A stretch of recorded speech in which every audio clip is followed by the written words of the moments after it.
అతి తక్కువ ఖర్చుతో తల్లిదండ్రులవ్వాలనే మీ కలను నిజం చేస్తోంది Rohit test tube baby centre Khammam.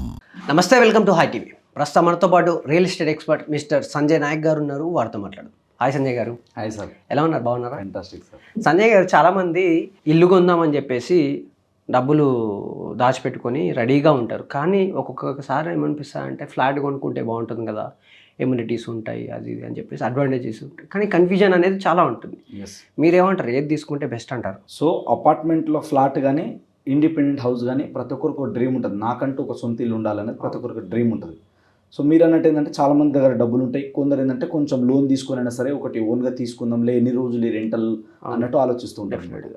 So ఇక్కడ మనం అర్థం చేసుకోవాల్సింది ఏంటంటే, ఎవరైతే నేను ఇక్కడే ఉంటాను, ఇక్కడ నుంచి ఎక్కడ దూరం ఇంకా వెళ్ళేది లేదు, ఇక్కడే సెటిల్ అవ్వాలి ఖచ్చితంగా అనుకున్న వాళ్ళు ఎక్కువ మంది ఏం చేస్తారంటే ఇండిపెండెంట్ హౌస్కి ఎక్కువ ప్రిఫరెన్స్ ఇస్తారు. అంటే ఇక్కడ అంటే హైదరాబాద్ కానివ్వండి, ఎక్కడైనా మేజర్ ఇప్పుడు మనం మెట్రోపాలిటన్ సిటీస్లో తీసుకుంటే ఒక ఓన్ హౌస్ ఉండాలి, ఓన్గా ఇండిపెండెంట్ హౌస్ ఉండాలి అనుకునే వాళ్ళు ఎక్కువ మంది ఉంటారు. సో విల్లాలో వచ్చేసరికి ఏమవుతుంది అంటే, విల్లా అనేది కొంచెం ప్రైస్ ఎక్కువ ఉంటుంది, ప్రీమియం, అది అందరు దానికి అఫోర్డ్ చేయలేరు. ఎఫోర్డ్ చేయగలిగే వాళ్ళు మాత్రమే దానికి వెళ్తారు. అది టోటల్ సపరేట్ అవుతుంది. మళ్ళీ వాళ్ళు high budget high range investment చేయగలిగే వాళ్ళు మాత్రమే దాంట్లోకి వెళ్తారు. లగ్జరీస్ వాళ్ళకి అంత కన్ఫ్యూజన్ ఉండదు, క్లియర్ ఉంటుంది. వాళ్ళు విల్లాస్కి వెళ్తారు. సెకండ్ వచ్చేసి ఏంటంటే, ఇప్పుడు అపార్ట్మెంట్ ఫ్లాట్ కల్చర్లో కూడా పెద్ద పెద్ద గేటెడ్ కమ్యూనిటీస్ వచ్చినాయి. మీరు అన్నట్టు చాలా ఎమ్యూనిటీస్ ఫెసిలిటీస్తో వచ్చినాయి. దాంట్లో కూడా హై రైజ్లో కూడా మంచి మంచి దొరుకుతాయి ఇప్పుడు మనకి. అవి కూడా కొంచెం ప్రీమియం ఉంటాయి. అందులో వెళ్ళే వాళ్ళు దాంట్లో వెళ్తారు. తర్వాత వచ్చేసి ఏంటంటే, స్టాండ్ అలోన్ బిల్డింగ్స్ ఉంటాయి మనకి. అపార్ట్మెంట్స్ ఒక్కొక్కటి 5 ఫ్లోర్లు 6 ఫ్లోర్లు ఉంటాయి. చిన్న చిన్న ఒక 600 గజాలు 1000 గజాల లోపల ఉండేవి కొన్ని ఉంటాయి. సో దీని తర్వాత వచ్చేసి మనకి ఇండిపెండెంట్ హౌస్ 100 గజాలు 150 గజాలు 200 గజాలు. సో అపార్ట్మెంట్లో ఫ్లాట్స్ వైపు ఎవరు ఎక్కువ వెళ్తారంటే, ఎంప్లాయీస్ లైక్ ఐటీ ఎంప్లాయీస్ కానీ, లేదంటే ఏదైతే ప్రైవేట్ జాబ్ చేస్తున్న వాళ్ళు ఉంటారో వాళ్ళు ఆల్రెడీ మేము ఇక్కడ వర్క్ చేస్తున్నాము, వర్క్ ప్లేస్కి చాలా నియర్ బై ఉండాలి, పిల్లల స్కూల్కి ఎమ్యూనిటీస్కి నియర్ బై ఉండాలి, ఎక్కువ లాంగ్ మేము జర్నీ చేయలేము, మాకు ఇబ్బందులు ఉండొద్దు అనుకునే వాళ్ళు ఏం చేస్తారంటే, కొంచెం సేఫ్టీ సెక్యూరిటీ పరంగా ఆలోచించుకునే వాళ్ళు ఎక్కువ దేంట్లో ఉంటుందంటే ఖచ్చితంగా హై రైజ్ అపార్ట్మెంట్స్లో ఉంటుంది. ఎందుకు, వాళ్ళ దగ్గర ప్రైస్ అలాగే ఉంటుంది, మెయింటెనెన్స్ కూడా, తర్వాత స్కూల్స్ కావచ్చు, తర్వాత అన్ని రకాల ఎమ్యూనిటీస్కి పోవడానికి రావడానికి ఈజీ యాక్సెస్. దీంతో పాటు వాళ్ళకి కావాల్సిన అన్ని నీడ్స్ అన్నీ కూడా వాళ్ళ కమ్యూనిటీలోనే దొరుకుతాయి, బయటికి వెళ్ళాల్సిన పని ఉండదు. కాబట్టి సెక్యూరిటీ పరంగా ఆలోచించే వాళ్ళు అందులో ఉండడానికి ఇష్టపడతారు కొందరు.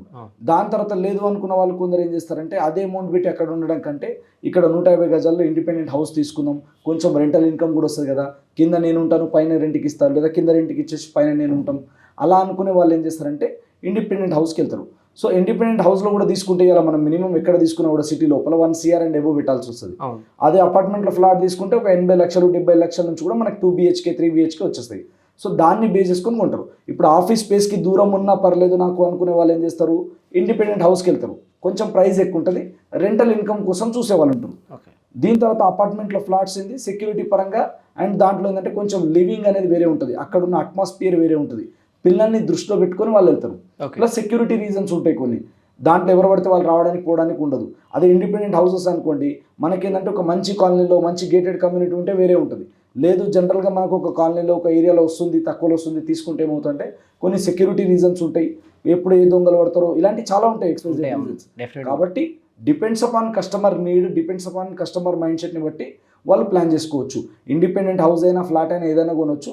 కాకపోతే మనం ఇక్కడ నుంచి వేరే ఏరియాకి తొందరగా మూవ్ అవుతాం, ఎక్కువ సంవత్సరాలు ఇక్కడ ఉండలేము అనుకున్న వాళ్ళు ఎక్కువ శాతం అయితే అపార్ట్మెంట్లో ఫ్లాట్కి వెళ్తారు. లేదా హైదరాబాద్లోనే సెటిల్ అవ్వాలి, ఇక్కడ లోకల్గా నెంబర్ అనేది ఒకటి ఉండాలి, నాకు ఇంటి అడ్రస్ ఉండాలి అనుకున్న వాళ్ళు ఏం చేస్తారంటే ఇండిపెండెంట్ హౌస్కి వెళ్తారు. So depends upon budget, depends upon requirement, depends upon ఏరియాని బేస్ చేసుకొని కూడా కొంటారు. సో కొన్ని ఏరియాలో ఏంటంటే అపార్ట్మెంట్లో ఫ్లాటే దొరుకుతుంది మనకి, అక్కడ ఇండిపెండెంట్ హౌస్ మనం అఫోర్డ్ చేయలేము. అలాంటప్పుడు వాళ్ళు ఖచ్చితంగా అపార్ట్మెంట్ ఫ్లాట్కి వెళ్ళాలి.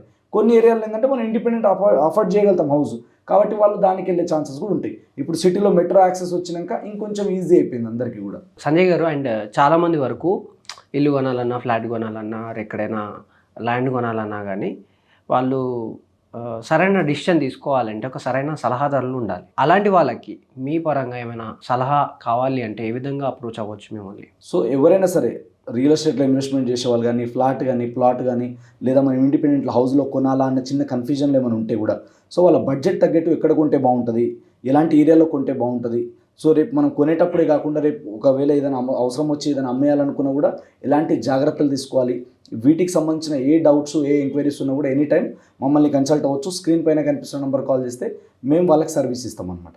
థ్యాంక్ యూ సంజయ్ నాయక్ గారు. Thank you sir.